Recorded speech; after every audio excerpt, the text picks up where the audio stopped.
के तपाईको पनि बाइक कार स्कुटरको अनलाइन फर्म भर्नुपर्ने छ? नमस्कार, म गोविन्द गैरे। आज म हजुरहरुलाई बाइक कार स्कुटरको घरमै बसी आफ्नै ल्यापटप तथा कम्प्युटरबाट कसरी अनलाइन फर्म भर्न सक्नुहुन्छ भनेर सिकाउन गइरहेको छु। आउनुहोस् हेरौं। सर्वप्रथम गुगल क्रोम ओपन गर्नुहोस्। apply.dlnew.dotm.gov.np/login टाइप गरी इन्टर गर्नुहोस्। त्यसपछि हजुरले मोबाइल नम्बर र क्याप्चा टाइप गर्ने ठाउँ देख्न सक्नुहुनेछ। आफ्नो मोबाइल नम्बर र क्याप्चा टाइप गरी नेक्स्टमा क्लिक गर्नुहोस्। अब तपाईको मोबाइलमा एमपिन DOT बाट कोड आउँछ। 6 डिजिट कोड टाइप गरी नेक्स्टमा क्लिक गर्नुहोस्। अब अर्को पेज खुल्नेछ। Do you have Nepalese driving licence? के तपाईसँग नेपाली सवारी चालक अनुमति पत्र छ भनेर तीनवटा अप्सनहरु दिनेछ। यदि तपाई नयाँ हुनुहुन्छ भने नो आई डोन्ट ह्याभ मा क्लिक गर्नुहोस्। पहिले नै कुनै एक क्याटेगोरीको लाइसेन्स छ भने आई ह्याभ मा क्लिक गर्नुहोस्। यदि बायोमेट्रिक फोटो खिचाएको वा एक्जाम दिएको तर लाइसेन्स नभएको हुनुहुन्छ भने नो आई डोन्ट ह्याभ मा क्लिक गर्नुहोस्। कुनै एउटा चुज गरेर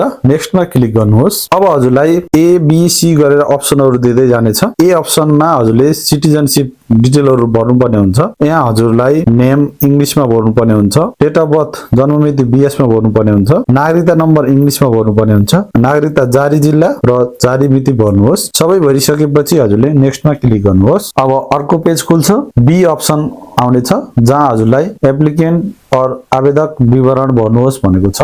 नेपाली देवनागरीमा नाम, थर, जेन्डर महिला पुरुष, ब्लड ग्रुप, पेशा र शिक्षा अनिवार्य भर्नुहोस्। त्यसपछि सी अप्सन आउँछ।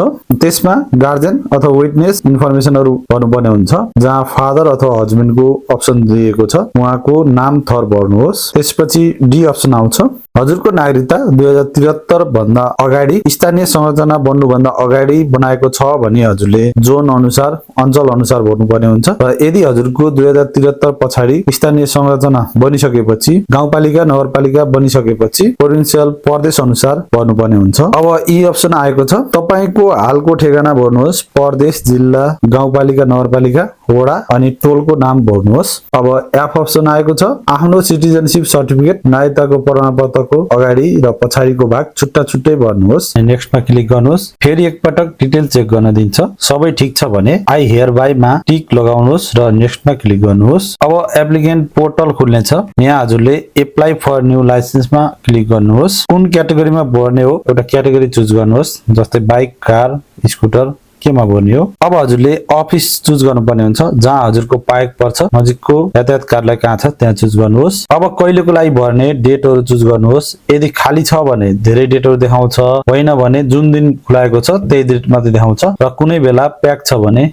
नदेखाउन पनि सक्छ। अब डाक्टर अप्सनमा क्लिक गर्नुहोस्। कहाँ चेक गर्ने चुज गरी नेक्स्टमा क्लिक गर्नुहोस्। नेक्स्टमा क्लिक गरेपछि do you really want to submit भन्छ। कन्फर्म हो भर्ने हो भने कन्फर्ममा क्लिक गर्नुहोस्। यदि होइन भने क्यान्सल गर्नुहोस्। लास्टमा क्लिक हियर टु डाउनलोड एप्लिकेसनमा क्लिक गरी आफ्नो फर्म प्रिन्ट गर्नुहोस्। आफ्नो सक्कल नागरिकता र फोटोकपी गरेर भिजिट डेटमा अफिस जानुहोस्। यसरी नै हजुरले अनलाइनबाट फर्म भर्न सक्नुहुनेछ। अन्तिमसम्म भिडियो हेरिदिनु भएकोमा तपाईलाई धेरै धेरै धन्यवाद।